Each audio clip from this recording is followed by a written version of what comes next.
Well, welcome to class. My name is Elizabeth Hodge, and I'm going to be your professor during the 21-23 course. The course is pretty extensive in terms of a 1-hour course and the materials that you need to complete.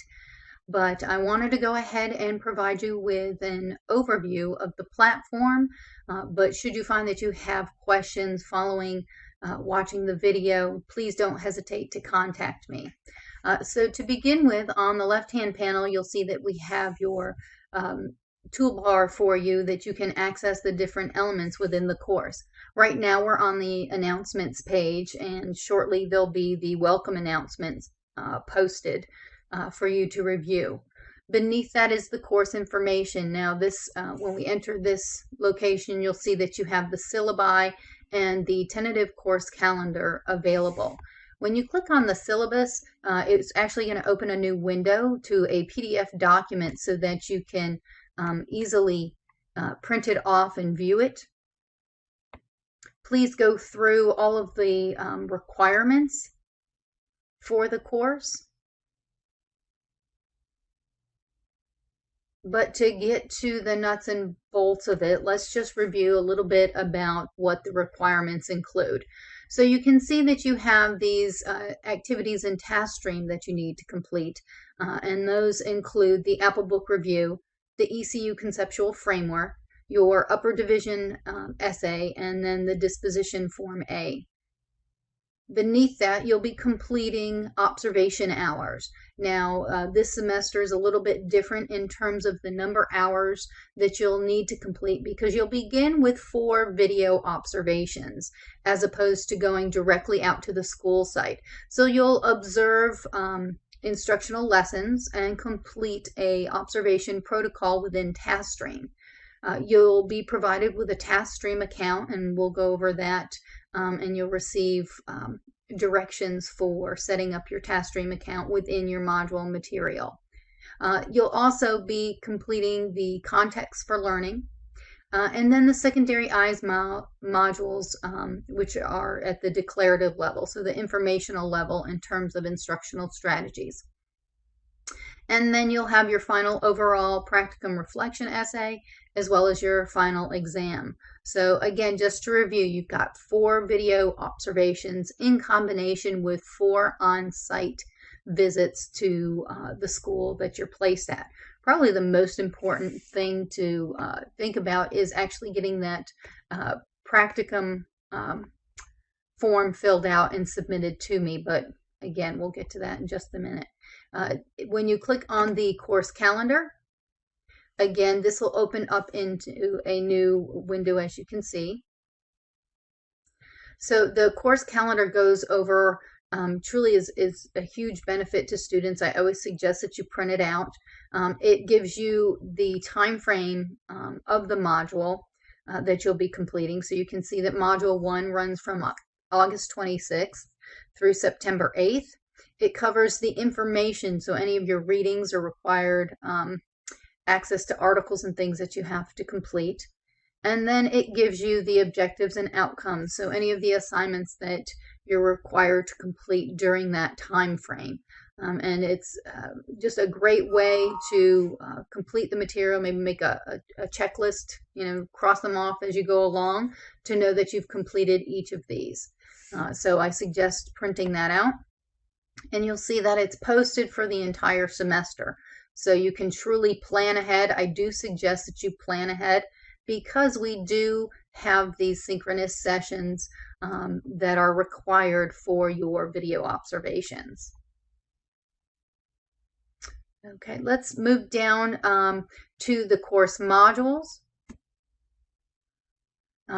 To try and assist students in being able to look ahead and see some of the materials that you might have, later in September, I try to post modules at least 2 at a time. And again, this just helps you in terms of looking ahead.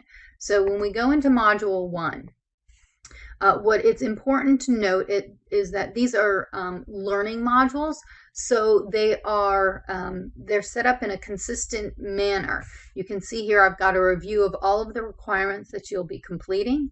And then when you click on the learning module, it actually opens up, provides you a table of contents of everything that you're going to be going through. Now, this might look overwhelming that there's one of 38 pages, but in doing this, it actually is extremely helpful because all you'll do is you'll read the material, click on the next arrow, and it takes you down to the next item to review. So it's set up in a synchronous platform so that you can transition through the entire module. Now, when it says click here, this actually means that when you click on it, it's going to open up a new window. And you can see here, this is the practicum form that you have to fill out and send to me. So you'll be completing this and then submitting it to me. And again, all of that information is here within the module. When we go back into the course again, we just keep clicking on the arrow to take us to the next, truly the next slide to review.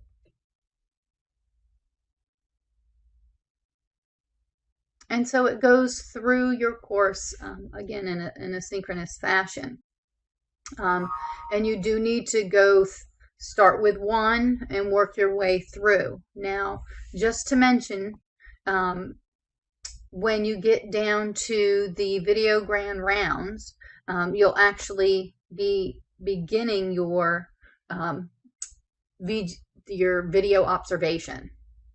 Okay, so at the beginning of each module is maybe some housekeeping information or some readings or material that you need to complete. And then again, as you go along, you'll see here that it will provide you. And you can follow along in the table of contents as I click through. And again, you'll see that the mouse turns into a little hand. When you click on it, it will actually open up a new window to maybe a form, maybe an article you need to read. It might link you to TaskStream.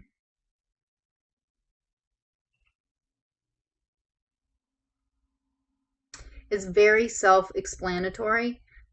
In my view, other students have participated in these modules set up and delivered this way and found it very easy to follow. Here we begin an overview of the video grand rounds. So it gives you an explanation of what they are.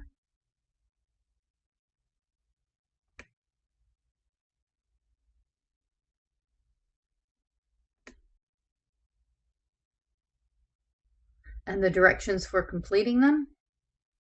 So you want to make sure that you've set aside enough time to go through these modules. And then for each of the modules, you'll see that there's a actual topic. So in this essence, for module 1, it's instructional design. And then we begin the video grand round. So all through the course, you'll see this for each of the modules. They're all set up in the same consistent manner so that you can click through the materials. Again, as I mentioned, not only within the course calendar, you will have these video debrief sessions where we meet online to discuss the observations. So you want to make sure that the dates that are posted, I provide 2 different options, a morning and an evening, so that students can attend one or the other. But you want to make sure that you don't schedule a meeting during that. If you don't have to work during that time, they last 1 hour, and just make sure that you've scheduled those into and noted them on that calendar. You have your contact information here, so here's how you can contact me if you have any questions. Also, if you want to know a little bit more about me, I always place family tidbits down, a link and some information about myself and my family. I also really enjoy getting to know students. So at any time, please feel free to share information with myself and your classmates so that we can develop a cohort as you go through the teacher education courses and program. I think that covers the material for the 21-23 course. After viewing this video, if you have any questions, please don't hesitate to contact me. And good luck.